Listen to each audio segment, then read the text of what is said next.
Ce programme est financé par les amis et partenaires du ministère de Joyce Meyer. Vous devez avoir confiance non pas en vous-même, mais en Dieu, que tout ce qu'il dit que vous pouvez avoir, vous pouvez l'avoir. Et tout ce qu'il dit que vous pouvez faire, vous pouvez le faire. Et ne laissez personne vous en dissuader.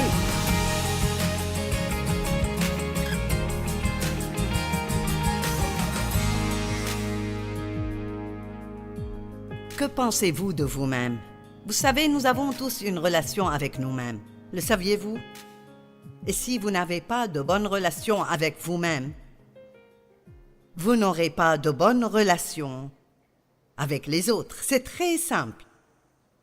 Vous ne pouvez pas donner à quelqu'un ce que vous n'avez pas. Et donc, j'ai essayé pendant des années d'aimer les gens parce que j'entendais à l'église, nous devons nous aimer les uns les autres. Et j'avais vraiment du mal à le faire. Et puis Dieu m'a révélé que je ne pourrai jamais aimer les autres tant que je n'apprends pas à aimer moi-même. Et donc, si vous vous blâmez vous-même pour quelque chose qui est arrivé dans le passé, je veux que vous l'oubliez et que vous lâchiez prise, parce que c'est ce que Dieu fait avec nos péchés. Vous ne vous aidez pas. Vous ne changez rien si vous vous mettez en colère contre vous-même à cause des erreurs du passé. Si vous demandez à Dieu, il utilisera vos erreurs d'une manière ou d'une autre dans votre vie. Il les fera concourir bien, et je crois cela de tout mon cœur. Mais il faut y croire. Vous voyez, je peux faire quelque chose de stupide, et si je crois que ça m'affectera toujours, ça m'affectera toujours. Je croyais que parce que j'avais été abusée sexuellement par mon père, j'aurais toujours une vie de second ordre. J'avais prévu cela. Je ne croyais pas pouvoir jamais avoir une belle vie. J'aurais le minimum. Puis j'ai commencé à étudier la parole. Remercions Dieu pour la parole. Amen. Et j'ai découvert que l'apôtre Paul avait dit qu'une chose était plus importante pour lui que toute autre chose. Il faut y prêter attention. La chose qui est la plus importante pour lui, son objectif déterminé, est d'oublier ce qui est derrière. Et Paul avait fait beaucoup de fautes. Il avait persécuté les chrétiens, les avait rassemblés pour les emprisonner et les battre. Et puis Dieu lui est apparu sur la route de Damas purement par la grâce. Paul ne le méritait pas. Et Paul a pu comprendre la grâce parce qu'il a reçu la grâce. Et je suis sûre que le diable lui a rappelé son passé, tout comme il essaye de nous rappeler notre passé. Avez-vous déjà eu ces matins où, lorsque vous vous réveillez, la première chose à laquelle vous pensez est toutes les bêtises que vous avez faites la veille? La culpabilité. Elle est notre façon d'essayer de payer pour notre péché. Mais Jésus a déjà fait cela et il n'a pas besoin de votre aide ni de la mienne. Il avait fait un travail complet et il veut que nous croyions qu'il l'a fait. Et j'admets que c'est difficile quand on a fait quelque chose de vraiment mal, de se repentir et de laisser tomber et aller de l'avant. Mais c'est ce que Dieu nous dit de faire, parce qu'il a besoin que chacun d'entre nous soit pleinement opérationnel dans le royaume, parce qu'il y a tellement de choses à faire. Et je ne dis pas que vous devez exercer un ministère à plein temps, mais dans votre lieu de travail, de l'autre côté de votre clôture, dans votre quartier, à l'école, où que vous soyez, le monde a besoin de voir Jésus et ils ne le verront qu'à travers nous. Ce que Dieu nous demande de faire n'est pas si difficile. Sortez où que vous soyez et vivez la vie à laquelle vous dites croire. Ce n'est pas difficile, pas besoin de prêcher un sermon à quelqu'un au coin de la rue. Vivez cette vie. Aimez les gens, encouragez les gens, soyez gentils, aidez les gens, pardonnez aux gens. Montrez le fruit de l'esprit. N'agissez pas comme le diable tous les jours de la semaine sauf le dimanche. Amen. Donc, nous ferons de mauvaises choses, nous ferons des erreurs. Et la Bible dit dans Hébreux que Jésus comprend cela. Je suis si heureuse. Personne d'autre au monde ne me comprend parce que nous avons tous nos propres bizarreries. Mais Jésus nous comprend. Hébreux 4, 15 et 16 dit « Nous n'avons pas un grand prêtre incapable de compatir à nos faiblesses. Au contraire, il a été tenté en tout point comme nous, mais sans commettre de péché. » Donc, le donc est là à cause de ce qui précède. Approchons-nous donc avec assurance du trône de la grâce afin d'obtenir compassion et de trouver grâce pour être secouru au moment opportun. J'adore ces versets. Et donc, peu importe ce que vous traînez avec vous aujourd'hui,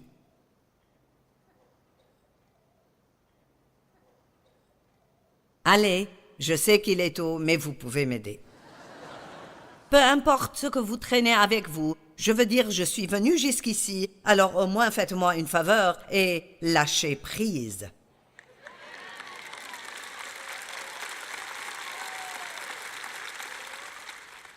Combien d'entre vous croyez-vous que Dieu est assez grand pour prendre vos fautes et les utiliser? Il l'est définitivement. Nombre 13, 1 à 3. L'Éternel dit à Moïse, « Envoie des hommes explorer le pays de Canaan, ou ce qu'ils avaient appelé la terre promise. » Dieu leur avait dit qu'il leur donnerait cette terre où coulait le lait et le miel et toutes bonnes choses imaginables. Et il est écrit, « Tu enverras un homme issu de chacune des tribus, de leurs ancêtres. Ils seront choisis parmi leurs princes. Donc de chaque tribu choisis un chef et envoie-le dans ce pays que je t'ai promis pour voir si ce que je t'ai dit est vrai ou non. » Maintenant, ce n'est pas littéralement ce qu'il a dit, mais c'est l'essence. Moïse envoya ces hommes du désert de Paran d'après l'ordre de l'Éternel. Ils étaient tous chefs des Israélites. Il souligne qu'ils étaient des chefs. Et vous savez, les gens suivent les chefs si ce sont de bons chefs. Ainsi, si les dirigeants reviennent et disent « C'est un bon pays, le fruit que Dieu a promis est là », entrons, ils auraient suivi ces chefs. Et vous voyez, peut-être que vous n'avez jamais entendu ça, mais posséder la terre, qu'est-ce que cela signifie de posséder la terre? Ça ne veut pas juste dire d'entrer et de prendre le terrain. Si vous étudiez ce mot dans la langue originale, posséder la terre signifiait d'abord déposséder les gens qui se trouvaient sur votre terre. Ainsi, vous avez beaucoup de choses que Dieu vous a dit dans sa parole, qu'elles vous appartiennent, mais vous devrez peut-être chasser quelques démons.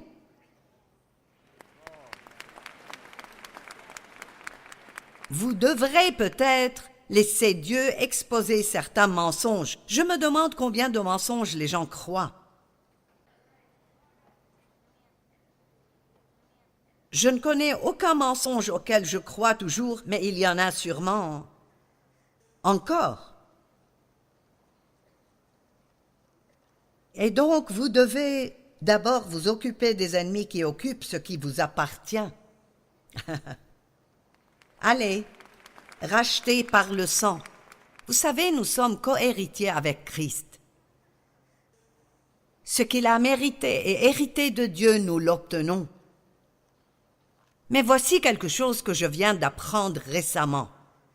La Bible dit que nous sommes adoptés par Dieu, adoptés, et que nous sommes cohéritiers avec Christ.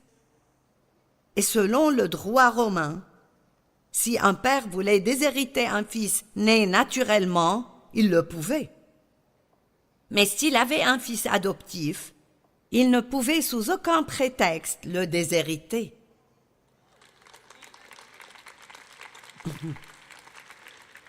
Il y a tellement de choses magnifiques dans la Bible.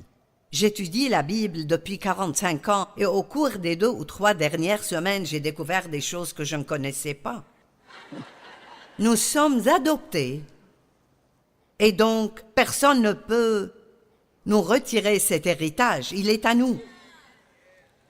Et il n'est pas à nous à cause de ce que nous faisons, mais à cause de ce que Jésus a fait pour nous. Amen. Mais, vous devez croire cela et vous devez être assez audacieux, même quand vous avez commis des erreurs, pour le demander et dire « C'est à moi, diable, et tu ne vas pas me l'enlever parce que mes péchés sont pardonnés et complètement effacés. »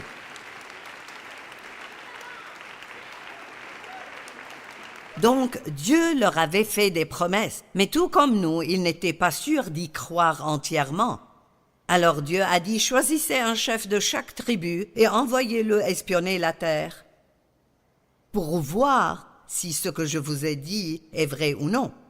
Et puis au verset 23 à 33 de Nombre 13, il est écrit, ils arrivèrent jusqu'à la vallée d'Eshcol où ils coupèrent une branche de vigne avec une grappe de raisin. Quand vous allez acheter une petite grappe de raisin, ils avaient des raisins dans ma chambre d'hôtel. Et chaque petite grappe de raisin était grande comme ça. Et il y avait 3 là-dedans, et j'en ai tenu une dans la paume de ma main.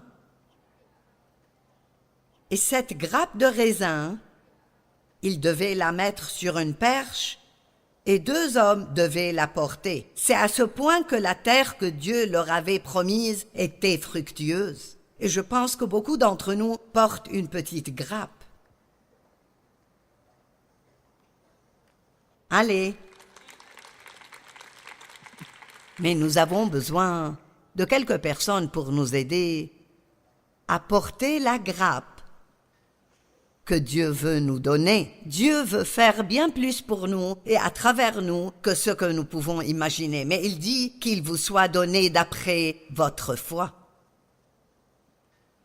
Et après 45 ans, j'apprends encore cela. J'entre toujours dans une foi de plus en plus grande, parce que plus vous voyez Dieu agir, plus c'est facile de croire qu'il fera d'autres choses pour vous. C'est pourquoi la parole dit que nous devrions nous souvenir de tout ce que Dieu a fait pour nous dans le passé. Donc ils sont entrés et ont exploré le pays. Et ici, ils avaient cette grappe de raisin. Ça devait être un bon endroit. Mais il y avait là des ennemis. C'est la partie que nous n'aimons pas. Nous serions heureux d'entrer et de prendre les raisins, mais pas à avoir affaire aux ennemis.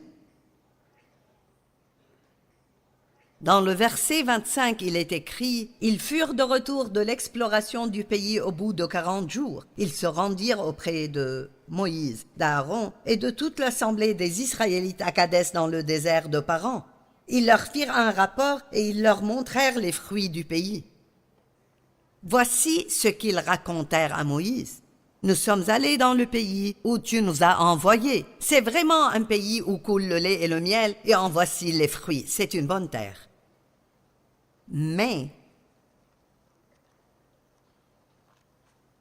c'est le mais qui nous donne des problèmes. Amen. Mais, donc, tout est excellent.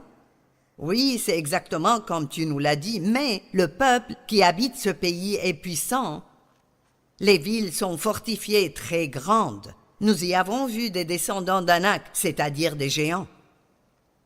Vous savez, il y a toujours des géants sur terre. Il y a toujours quelque chose qui semble plus grand que nous. Et c'est peut-être plus grand que nous, mais ce n'est pas plus grand que notre Dieu. Amen. Celui qui est en moi est plus grand que celui qui est dans le monde. Et ils sont grands et courageux. Les Amalécites habitent la région du sud, le Negev, les Hittites, les Jébusiens et les Amoréens habitent la montagne, et les Cananéens habitent au bord de la mer Méditerranée. Et Caleb fit taire le peuple qui murmurait contre Moïse. Il dit, « Montons, emparons-nous du pays. Parfois nous pensons beaucoup trop aux choses. »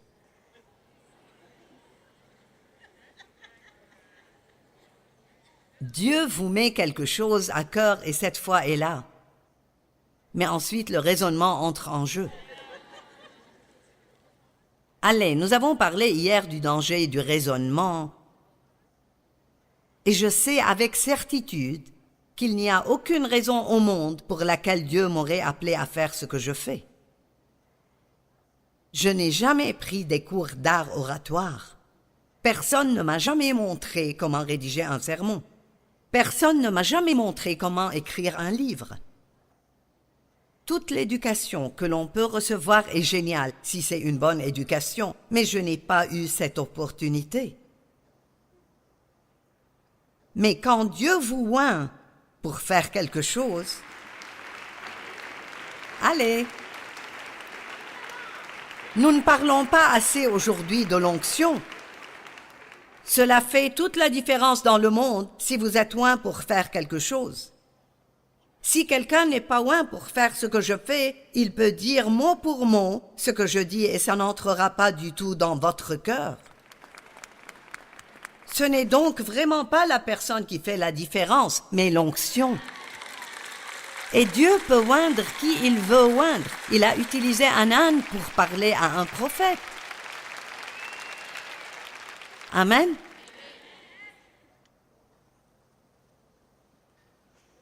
Et donc oui, il y avait des géants dans le pays et il y a des géants qui occupent certaines des choses qui vous appartiennent. Mais Caleb dit, allons-y tout de suite. N'attendons pas, ne pensons pas à cela, ne théorisons pas. Ne parlons pas des géants, allons la posséder. Si vous prenez un peu de courage, le diable aura peur de vous. Il a dit, nous sommes tout à fait capables de les conquérir, mais les autres, un autre mais. Parfois, même lorsque vous avez la foi nécessaire pour faire quelque chose, certains de vos meilleurs amis essayeront de vous en dissuader. Vous devez faire attention de ne pas raconter vos rêves à trop de gens. Parce que Dieu vous a parlé à vous, il ne leur a pas parlé. Et vous pouvez le croire parce que Dieu vous l'a dit, aussi fou que cela puisse paraître. J'avais l'impression que Dieu me disait « Tu vas parcourir le monde et prêcher l'Évangile ». C'était tout simplement stupide. Mais je l'ai cru.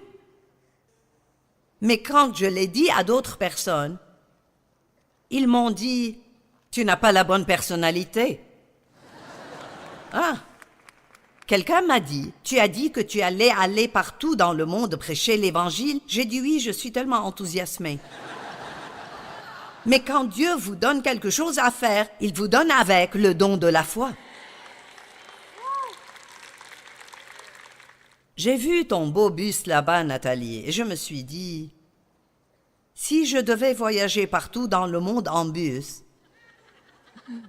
mais Dieu vous donne la grâce de faire ce que vous devez faire, et il me donne la grâce de faire ce que je dois faire.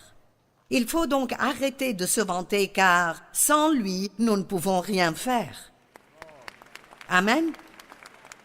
Mais quand Dieu vous appelle pour quelque chose, il vous donne le don de la foi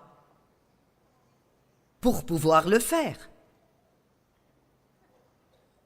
Mais quand vous allez le partager avec d'autres personnes à qui Dieu n'a pas parlé, ils n'ont pas ce don, et donc ils ne peuvent regarder que dans le naturel, et la Bible dit dans 1 Corinthiens 1 que Dieu choisit et utilise délibérément les choses insensées du monde pour confondre les sages, pour qu'aucun homme ne puisse s'attribuer la gloire.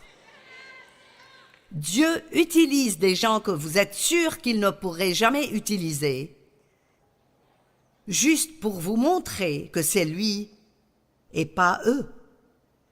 Amen. Caleb a dit, nous pouvons le faire, il était plein de foi. Et ils ont dit, oui, mais les hommes qui l'y avaient accompagné dirent, nous ne pouvons pas monter contre ce peuple car il est plus fort que nous. Ils se regardaient eux-mêmes au lieu de Dieu.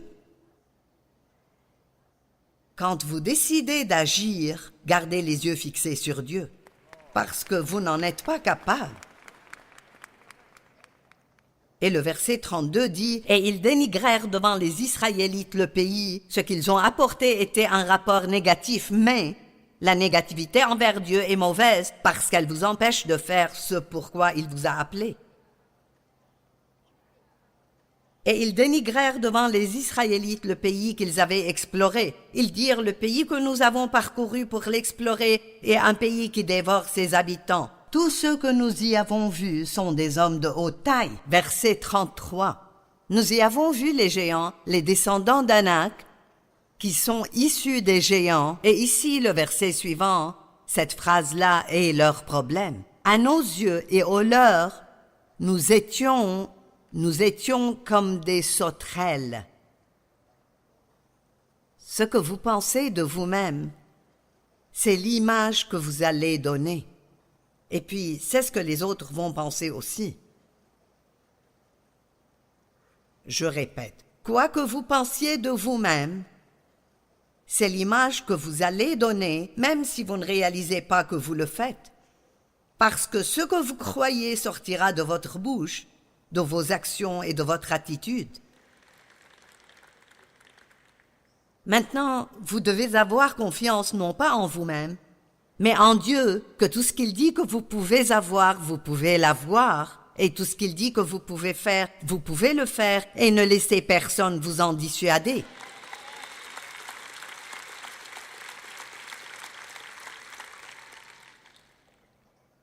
Votre image de soi est comme une image que vous portez de vous-même dans votre cœur. Si vous avez des enfants et je dis, avez-vous une photo de vos enfants? Vous sortirez votre téléphone. Nous avions l'habitude de garder des photos dans notre portefeuille. Maintenant, vous êtes ravis de me montrer des photos. La femme de Mike Penny, une de leurs filles, conçoit des vestes. Et je lui ai dit aujourd'hui, « Est-ce que Léa t'envoie des photos de ce qu'elle conçoit? » « Oh oui! » Elle fait des robes aussi. Tu veux voir les robes? Nous portons aussi une image de nous-mêmes dans notre cœur. Quelle est votre image de vous-même?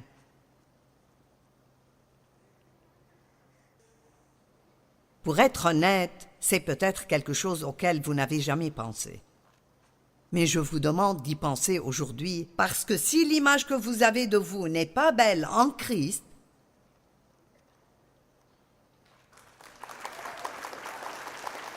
rappelez-vous, j'ai dit en Christ.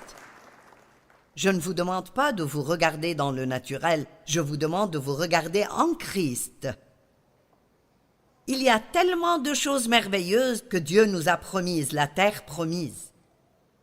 Et ceux d'entre nous qui ont atteint la terre promise, et ce n'est pas un voyage facile.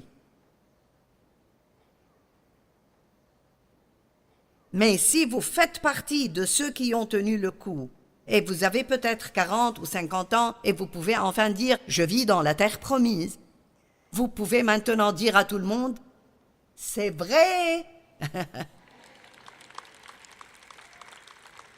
Vous pouvez vaincre les géants. Et nous ne réalisons pas qu'il faut déposséder les occupants actuels pour pouvoir entrer et occuper le terrain. Nous pensons que parce que Dieu nous promet quelque chose, ça va nous tomber dessus. Mais je dis tout le temps que nous sommes partenaires de Dieu, il ne fait pas tout.